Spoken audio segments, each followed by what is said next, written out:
Good afternoon. Thank you for taking the time to be here again today. We are all working hard to maintain a clear line of communications with the media, the county election officials, and our voters. Our office will continue to give unprecedented access. The voters of Georgia deserve transparency. Georgia voters deserve accurate, real election results. Election workers around the state are working with integrity to ensure every legal ballot is counted and no illegal ballots are counted. Right now, Georgia remains too close to call. Out of the approximately 5 million votes cast, we'll have a margin of a few thousand. The focus for our office and for the county elections officials for now remains on making sure that every legal vote is counted and recorded accurately. As we are closing in on a final count, we can begin to look toward our next steps. With a margin that small, there will be likely a recount in Georgia. Interest in our election obviously goes far beyond our borders. The final tally in Georgia at this point has huge implications for the entire country.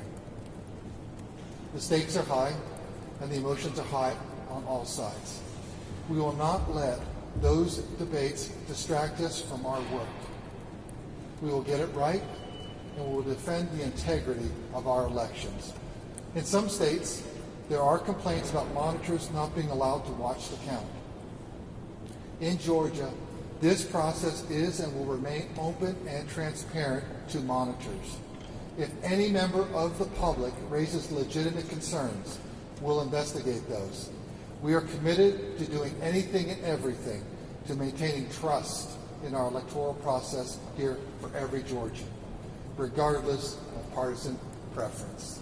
Thank you.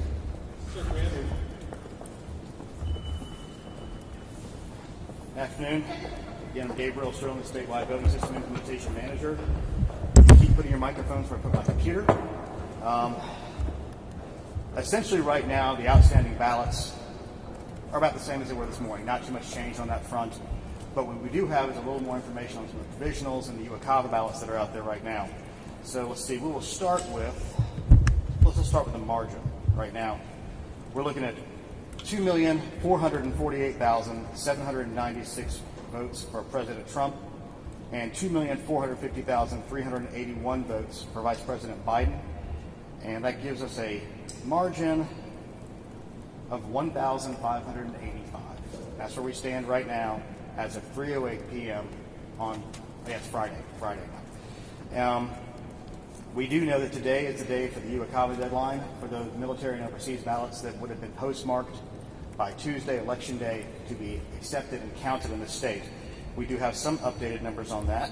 Let's see.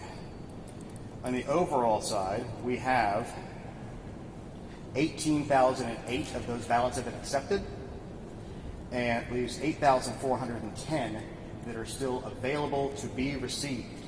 Now, again, I want to reemphasize this. That does not mean there's a bucket of 8,410 votes ready to be counted. That means that there are 8,410 votes that could have been postmarked on Tuesday and could be received by the elections officials today. So, as I said earlier, it's going to be more than zero and less than 8,410. So it'll be somewhere in that range. We don't really know how many that is. I do have a county-by-county breakdown of available ones. I'm going to give you some of the highlights. I'm going to try to put this into a release to give the details following this press conference. So, y'all usually want the big ones, so we'll go with that. Bibb, we're making it. 86 are still out there. Chatham, where Savannah is, 395. Cherokee, you choose Woodstock? Yeah, Woodstock, why not? 171. Clayton County, 241. Cobb County, 569. Columbia County, 247. Coweta County, 99. DeKalb County, 802. And I want to take a note of personal privilege for a second for the Yankees in here. It's DeKalb, not DeKalb, not DeKalb, it's DeKalb. So we've got to pronounce these things. Doherty, another one of those, where Albany is. They're 74. Douglas County, 111. Fayette, 149. Forsyth, 153. Fulton, 956. And that's the single biggest number, I believe, right there. Gwinnett, 741. Henry, 238. This is another fun one. It's not Houston in Georgia, it's Houston. Houston County, 196.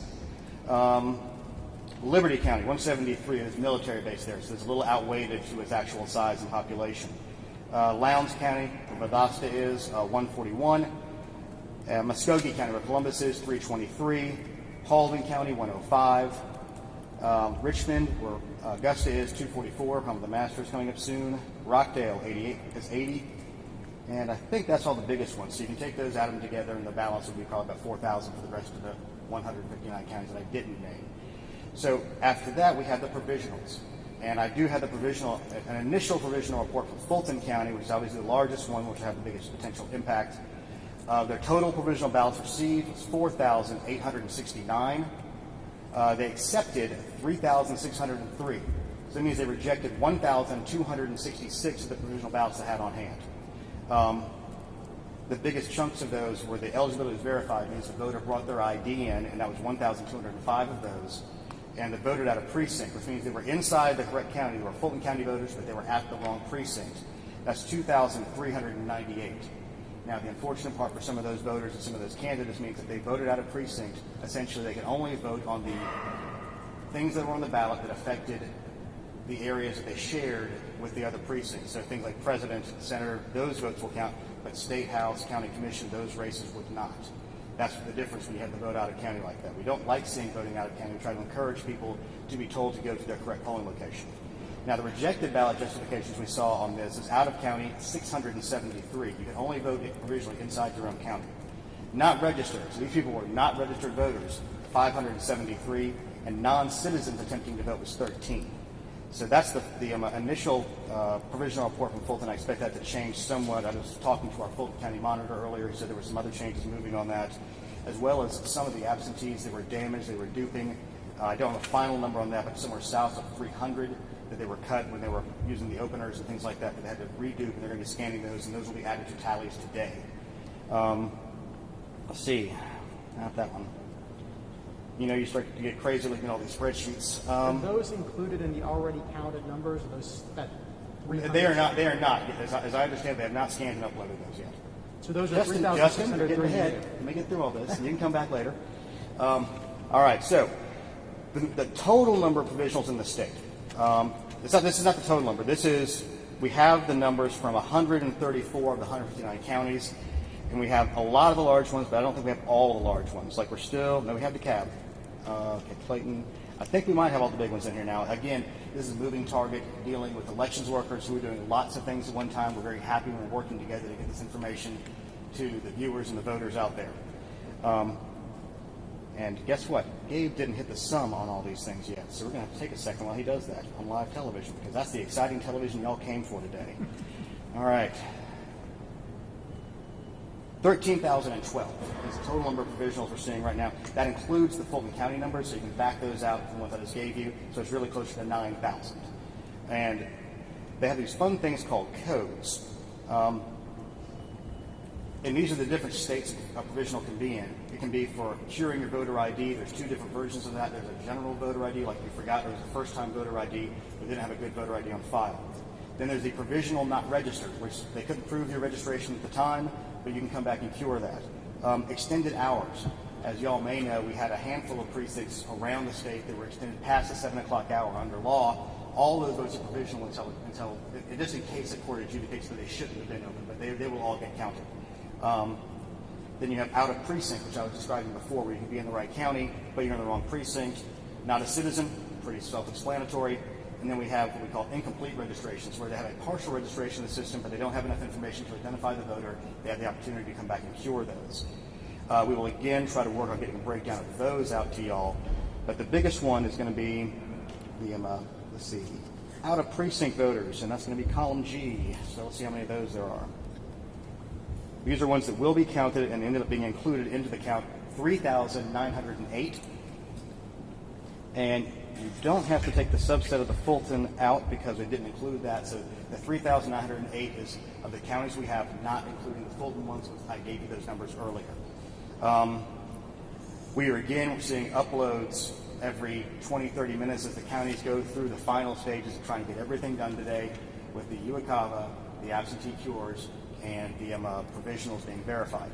So you're going to see lots of uploads. And what we've noticed is it goes up 3 on the margin, goes up 3, goes down 2, goes up 7. I mean, so nothing is moving the needle a lot on these things. So we're still hanging around that 1,500 number right now. But the larger chunk of provisionals could potentially move it some. The UOCAVA could potentially move it some. The duplications of damaged ballots could move it some. And again, it depends on where they're coming from. And we're still trying to get everything closed out today. It could slide to tomorrow. And again, when you have my entire high school, I think, was about 2,000 people, and we have less than that involved in the margin here. So every one of these votes is important.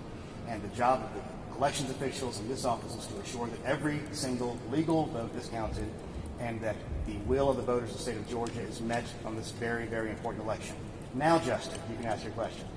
Well, now I have a different question. Okay. When we're looking at a timeline here, we are not talking about knowing who's won this election in the next few days, are we?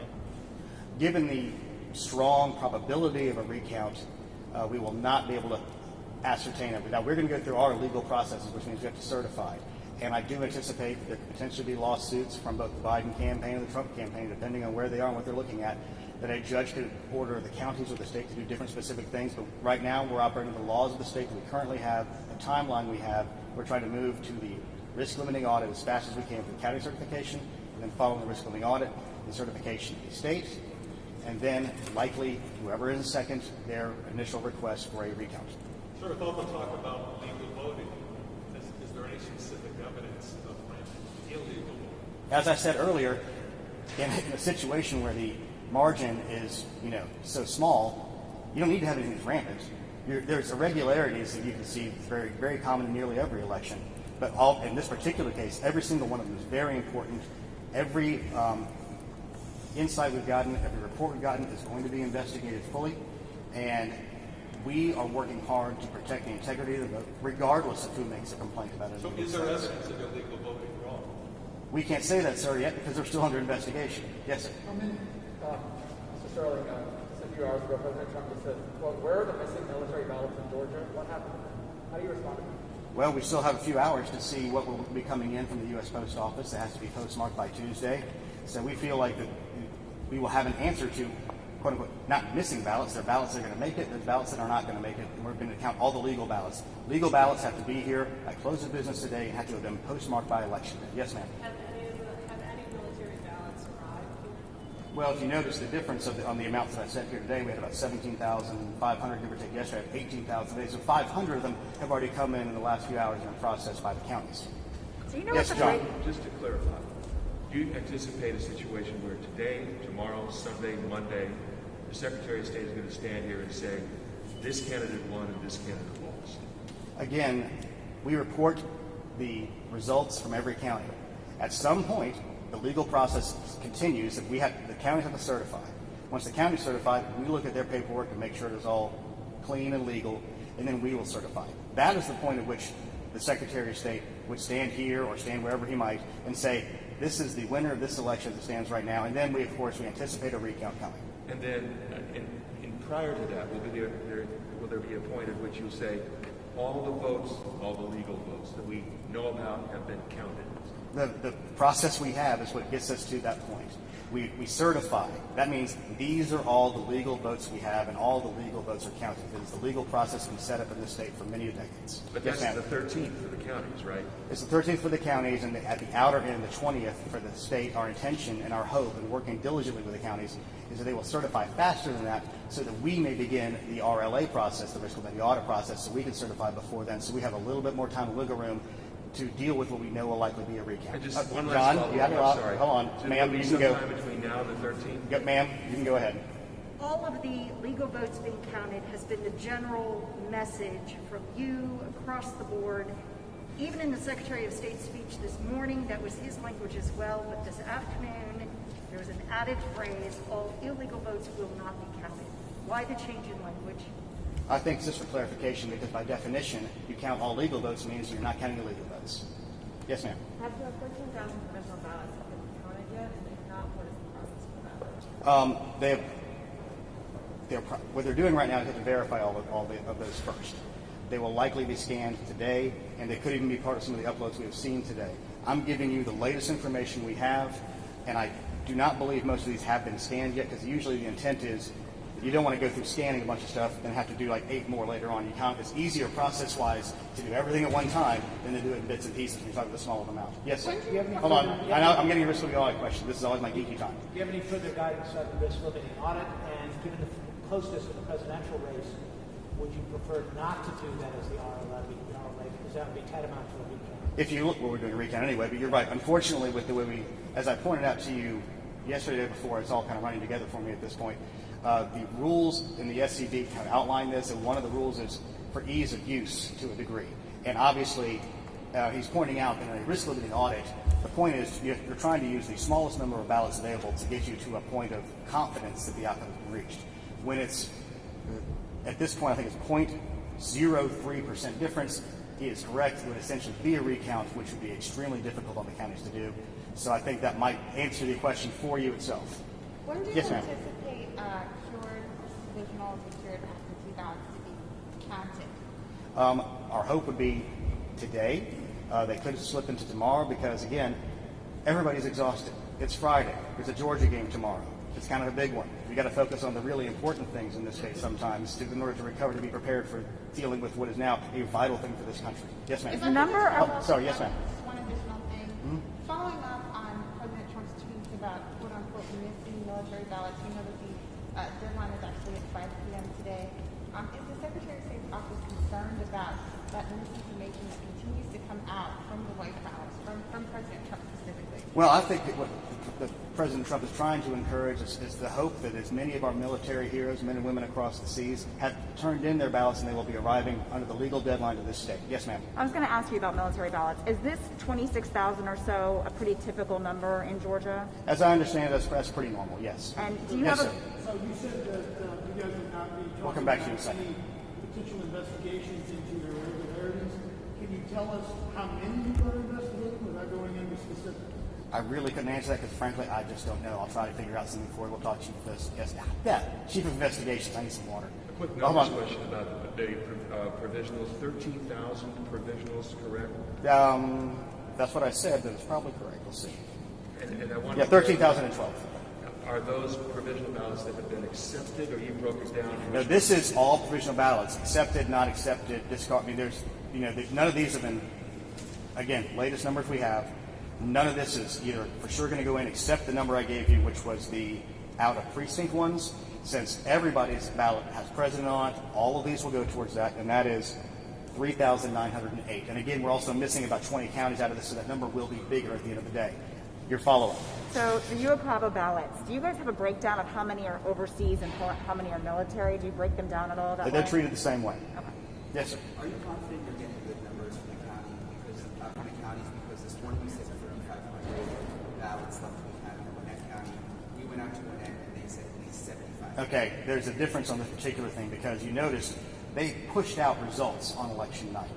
So what we're talking about there is a difference between what they've already uploaded, okay, and then they had a bucket of things that were the new ones that came in Tuesday, essentially. And then there were some other ones that were there from the earlier time they had to rescan. So the 7,000 is what they were scanning, but the only new votes that will be uploaded are in that 4,000 to 3,500 amount, if that makes sense. Can you explain that again? Okay, I'm going to try. They pushed out a little over 80,000 votes in a single upload. And there was an issue because of the adjudication where they basically said, we're going to push out the results, just the results that we have right now. We're going to rescan these things because at that point it was sort of decided internally there by their elections board. They had an option A and option B of how to do this. They wanted to get the information out because that was the most important thing at the time. So inside that 7,500 to scan, part of the results that we all already see are already there.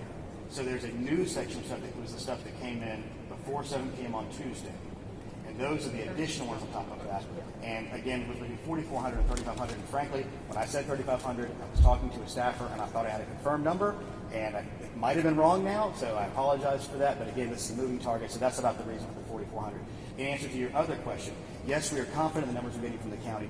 Is it possible they're off by 1 or 2 or a small percent? Yes, because again, these people are underpaid and overworked, like so many right now, and they're doing their best to get us the best numbers, and we're doing our best to be open and transparent about where we stand in the country right now. I think we've all come at this timeline question and hit it from every direction, but just one last time. At what point do you anticipate that you will be at the point where you won't have to come out here and say, we have this many votes, category of votes to count, or we have that many category of votes to count, where you will be at that point where everything is in? Well, here's the thing right now, and it's frustrating, I know, to people across the country, and I've been watching news conferences from Philadelphia and Las Vegas and everything else. This is a legal process. It's a legal process we've been doing for several years, and we are still inside the window for ballots to be counted following the different sets of laws. This is the outer edge of the UOCAVA ballots being the last ones, of getting them legally established and counted. This is the outer edge of getting those provisionals validated and counted. We're now at the outer edge of getting the absentees cured and counted. So we will know the final universe of numbers by today. And that's going to be an easy thing to see. Now, after that, we have to go through the final process of, you're going to go through, you're going to kind of audit your internal results. You're going to make sure that, your numbered list of voters matches the ballots, matches your cards. There's a lot of processes that are there to protect the integrity of the vote that we have to go through to finalize this. That's why we have this county certification process. Now, our intent is to try to move the state certification process, the county certification process first, as quickly as we can, so we can move to the risk limiting audit, because that's going to validate, under our HB 316 election reform law, supported by Secretary Raffensperger and passed in 2019 by the legislature. That is a thing that's going to let people know the paper ballot that I voted and the outcomes that we saw were correct. That's a very important part of this process. Once that's done, then we move to state certification. The outer edge of state certification we have to do is going to be November 20th. Why is that? I'll repeat it again, because we know we have a minimum of 1 runoff, and that was that there may be 2 runoffs for the United States Senate. And the UOCAVA rules that are federal on that require that we get those ballots ready to go to the UOCAVA voters and email them they're prepared on Saturday, November 21st. So we have to certify an election before we can give out ballots for an election. So that is our outer edge. That's what we have to have done. I believe you just answered my question, Doctor. One more follow-up. Sure. John. So I'm sure that you... John's just being greedy today. It's okay. When you have that final universe of numbers, will they be posted by candidate on your website with it saying 100% reported? That would be the intent, because these are unofficial results. Now, remember, the official results, whatever these be based on, everybody's looking at it right now. Yes, Biden's ahead by 1,585 votes. But that could change in the next few days, given the universal votes that are out there. He could extend his lead, he could stay the same, or President Trump could come back into the lead. There's still time and a universal vote ballots that could allow for that. Yes, ma'am. So, to clarify then, because I think one of the other answers confused me, there are a potential of 8,410 military overseas ballots that could get added into this mix, and there is a potential of 13,012 provisional ballots that could get added into our totals. All right. You're right on the first one. Okay? Okay. Now, on the second one. Yes. I already gave you the Fulton County breakout, Right. so we know That's some of those ones. So that 13,000 then drops to about 9,000. Right. So then, inside of that 9,000, we know for certain what will be added is 3,908 of the ones that were out of precinct. So that then further drops your number down to, 9,000. You should never do math on national television. 9,000, about 5,000. Okay? So those are the potential additional votes on top of the ones we absolutely know will be in. Does that follow up? You get it? Yes. Good, thanks. Yes, ma'am. But those ones that we know will be included may or may not have already been included. The likelihood is some of them have, but I think the bulk of them will not, because like I said before, process-wise, it's easier to do it all at the end of the day when you know you have everything in. Okay, one more thing. Are the absentee ballots roughly the same that you said? The absentee ballots? They're roughly the same right now. We haven't seen too much motion on those, and we've been seeing all day long ticky-tacky things from all the little counties, like 3 here, 4 there, and that's what I was talking about, 4 of those things. Yes, sir. Sir, with all due respect, I understand poll workers retired, you pointed that out, you said there could be a vote here or there that isn't quite right, but at the end of the day, how do you reassure Georgians that their vote is accurate and accurately counted? Let's go through this one more time. You're going to have a certification process where they're going to have to go through, and there's a lot of paperwork and a lot of ability to have to know all of our ballots from every single county are there and accounted for and then counted. The county says basically, yes, state, that we know this is our final number. We will look at it and assess it, and then we certify it, but that's with the risk limiting audit in between. And the risk limiting audit, as we know, is the item that's going to be part of the foundation of bedrock of trust, because it's going to certify that the scanners reflected what was on the paper ballot votes for the first time. So that's where the reassurance comes from, is the process, following the law, putting in a risk limiting audit, and then doing the certifications. Yes. Isn't Last question. This is correct. We said about 4,000 being processed this morning. Is there an update on that? No, sir. Thank you. Thank you very much. Just one more. Yesterday you said